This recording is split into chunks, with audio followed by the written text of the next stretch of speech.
Good morning everyone. आज का हमारा टॉपिक है पर्सनालिटी, व्यक्तित्व।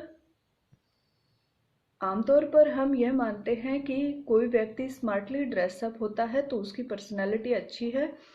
इसका अर्थ है कि हम मानते हैं कि उसका बाहरी पहनावा जो है वो दिखने का जो स्टाइल है उसको ही हम पर्सनालिटी मानते हैं। लेकिन मनोविज्ञान की भाषा में पर्सनैलिटी इससे कुछ ज़्यादा होती है, यानी कि बाहर का जो दिखावा है, जो व्यक्ति दिखता है, सिर्फ वही उसका व्यक्तित्व नहीं है। मनोवैज्ञानिक व्यक्तित्व को इससे कुछ ज़्यादा मानते हैं। आइए हम जानते हैं कि व्यक्तित्व होता क्या है। सबसे पहले हम जानेंगे पर्सनैलिटी शब्द का की उत्पत्ति कहाँ से हुई, आया कहाँ से। पर्सनैलिटी शब्द लैटिन वर्ड पर्सोना से निकला है, जिसका अर्थ होता है मास्क या ड्रेसअप, यानी बाहर जो दिखता है। पुराने टाइम में लोग नाटक करने के लिए अपने चेहरे पर मुखौटा लगा लेते थे या वैसे ही कपड़े पहन लेते थे जिसका वो रोल करते थे, तो इसे पर्सोना कहा जाता था और उसी से पर्सनैलिटी बना। इस अर्थ में व्यक्तित्व का अर्थ हुआ कि व्यक्ति बाहर से जैसा दिखता है वह उसकी पर्सनैलिटी है। लेकिन बाद में मनोवैज्ञानिकों ने इसकी परिभाषा दी। अलग अलग मनोवैज्ञानिकों ने अलग अलग परिभाषाएं इसकी दी हैं, जिनमें से एक कॉमन सी परिभाषा बनाकर हम यहाँ पर डिस्कस करेंगे कि जिसको लगभग सभी मनोवैज्ञानिक मानते हैं। व्यक्तित्व व्यक्ति के मनोदैहिक गुणों का अपेक्षाकृत स्थायी संगठन है, जो विभिन्न परिस्थितियों में व्यक्ति के व्यवहार को विशिष्टता प्रदान करता है तथा पर्यावरण के साथ समायोजन करने में व्यक्ति की सहायता करता है। अब इसमें है व्यक्तित्व, पहला पॉइंट हो गया कि मनोदैहिक गुणों का, यानी मानसिक और शारीरिक दोनों गुणों का अपेक्षाकृत स्थायी संगठन है। यानी अपेक्षाकृत स्थायी मतलब जल्दी से चेंज नहीं होता है, परिवर्तित नहीं होता है, जो विभिन्न परिस्थितियों में व्यक्ति के जो अलग अलग परिस्थितियों में व्यक्ति के व्यवहार को विशिष्टता प्रदान करता है। यानी व्यक्ति विशिष्ट व्यवहार करता है, किसकी वजह से? उसके व्यक्तित्व की वजह से, तथा पर्यावरण के साथ समायोजन करने में व्यक्ति की सहायता करता है। यानी व्यक्तित्व व्यक्ति की सहायता करता है पर्यावरण के साथ, अपनी परिस्थितियों के साथ एडजस्टमेंट करने में। इन शॉर्ट हम यह कह सकते हैं कि व्यक्तित्व व्यक्ति के मानसिक और शारीरिक गुणों का ऐसा संगठन है जो जल्दी से परिवर्तित नहीं होता और उसकी परिस्थितियों के साथ समायोजन करने में, एडजस्टमेंट करने में उसकी सहायता करता है। अब हम करेंगे व्यक्तित्व की विशेषताएं, कैरेक्टरिस्टिक्स ऑफ पर्सनैलिटी। हमने पहले भी डिस्कस किया है और आज भी हम डिस्कस कर रहे हैं कि जो व्यक्तित्व की जो विशेषता, किसी भी कॉन्सेप्ट की विशेषताएं उसकी परिभाषा में ही होती हैं। तो हम विशेषताएं करेंगे फिजिकल और साइकोलॉजिकल, यानी व्यक्तित्व जो है वो मानसिक और शारीरिक दोनों प्रकार के गुणों का संयोग होता है, समन्वय होता है। दोनों ही प्रकार के गुण उसके अंदर शामिल होते हैं। हम शारीरिक और मनोवैज्ञानिक दोनों प्रकार के गुणों के द्वारा ही व्यक्तित्व का वर्णन करते हैं। दूसरा पॉइंट है यूनिकनेस ऑफ एक्सप्रेशन। व्यक्ति के व्यक्तित्व की अभिव्यक्ति अद्वितीय होती है, अनोखी होती है, अपने आप में यूनिक होती है। यानी व्यक्ति के भिन्न भिन्न ट्रेड्स मिलाकर या विशेषताएं मिलाकर एक व्यक्तित्व बनता है और उसका एक्सप्रेशन एक यूनिक वे में होता है। अगली विशेषता है रिलेटिवली परमानेंट। व्यक्तित्व अपेक्षाकृत स्थायी होता है, जल्दी से उसमें परिवर्तन नहीं आता है। ऐसा नहीं है कि किसी व्यक्ति का व्यक्तित्व आज शांत स्वभाव का है, कल चिड़चिड़ा मिलेगा, परसों और कोई व्यक्तित्व मिलेगा, ऐसा नहीं है। व्यक्ति का व्यक्तित्व रिलेटिवली परमानेंट होता है। अगली विशेषता है डायनामिक।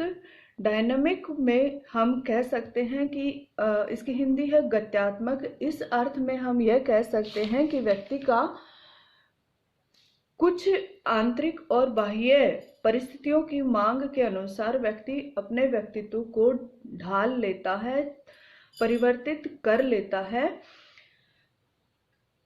इस अर्थ में इसको गत्यात्मक या डायनामिक कहा जाता है। अगला है एडजस्टिव। एडजस्टिव में हम कहेंगे कि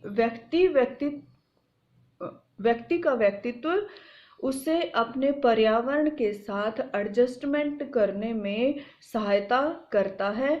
वह एडजस्टिव होता है, समायोजन करने में उसको सहायता करता है।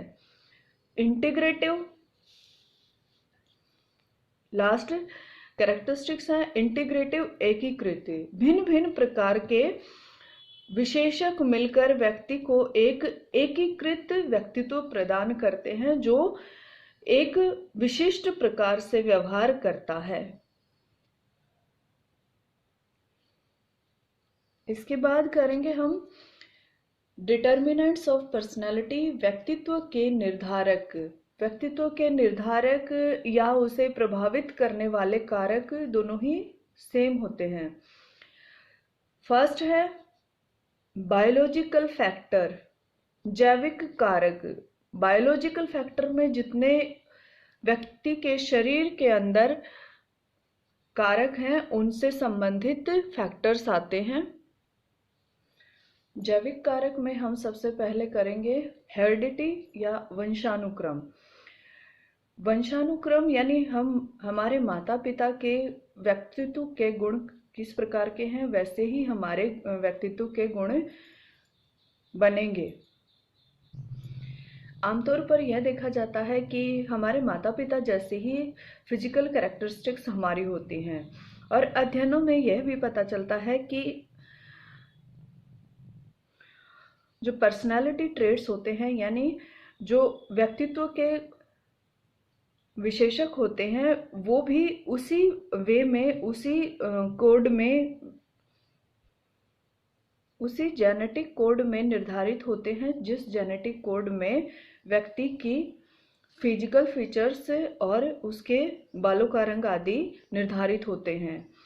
अगला है ब्रेन यानी मस्तिष्क। हमारे ब्रेन में जो केमिकल एक्टिविटीज चल रही होती हैं वो हमारे स्वभाव को, हमारे पर्सनालिटी ट्रेट्स को निर्धारित करती हैं।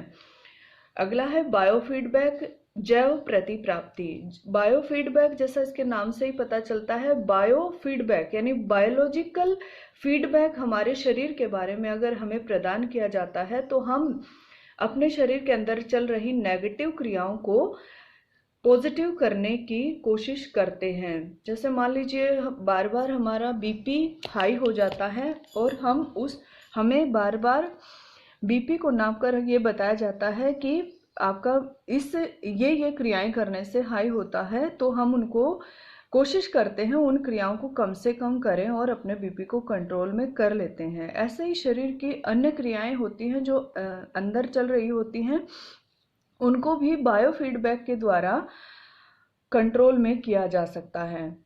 इसके बाद है फिजिकल फीचर्स, शारीरिक लक्षण।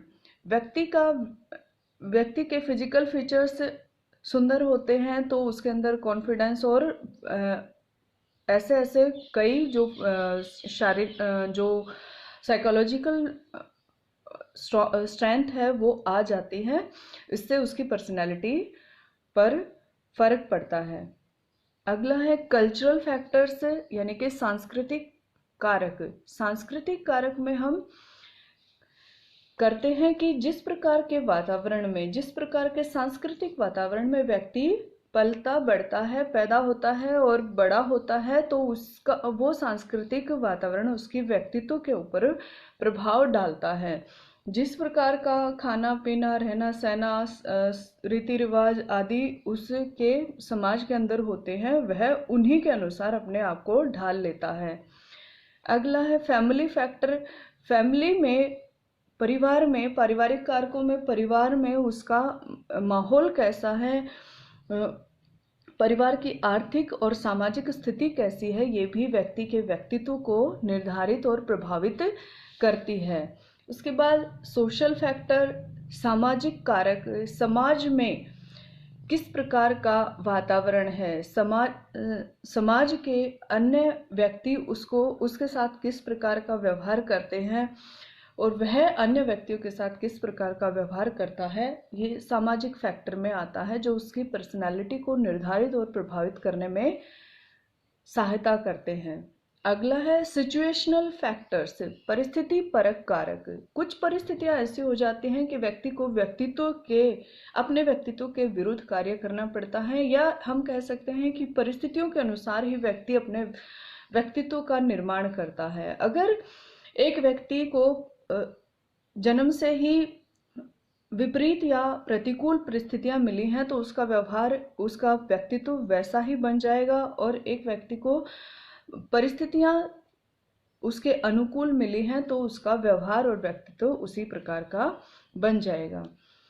इसके बाद है साइकोलॉजिकल फैक्टर्स। साइकोलॉजिकल फैक्टर्स या मनोवैज्ञानिक कारकों में व्यक्ति का attitude, sentiments, emotions, values, ideals और ट्रेड्स और उसकी सक्सेस एंड फेल्योर, ये सारी बातें मनोवैज्ञानिक कारकों में आती हैं, जो लॉन्ग टर्म में उसके व्यक्तित्व को प्रभावित और निर्धारित करने में सहायक होती हैं। तो आज हमने व्यक्तित्व की विशेषताओं और उनके निर्धारकों के बारे में डिस्कस किया। धन्यवाद।